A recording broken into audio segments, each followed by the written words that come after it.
महामायेचा मृत्यू। 5व्या दिवशी बाळाचे नामकरण करण्यात आले। बाळाचे नाव सिद्धार्थ ठेवले। बाळाचे गोत्र नाव गौतम असल्यामुळे लोक त्याला सिद्धार्थ गौतम असे संबोधू लागले। बाळाचा जन्म उत्सव आनंद चालू असताना महामायेची तब्येत अचानक ढासळली व त्यांना वाटले आपला अंतकाळ जवळ आला आहे।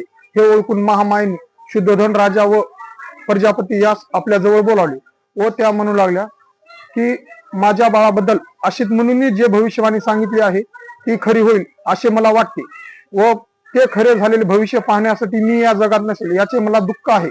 असे बोलून महामायेने प्रजापतीला आपल्या जवळ बोलावले व ते म्हणाल्या, हे प्रजापती, हे माझे बाळ मी तुझ्या स्वाधीन करीत आहे। मी गेल्याच्या नंतर याची आई होऊन तू लालन पालन चांगल्या प्रकारे करशील याची मला खात्री वाटते। असे बोलून महामाया म्हणाल्या, मला आता जाऊ द्या, मला यहलोकी जाऊ द्या, मला जाण्याची आज्ञा द्या। देवाचे दूत इथं थांबलेले आहेत, ते मला घेण्यासाठी आले। असे बोलून महामायेने प्राण त्यागला। त्या दिवशी गौतम बुद्ध हे फक्त 7 दिवसाचे बालक होते।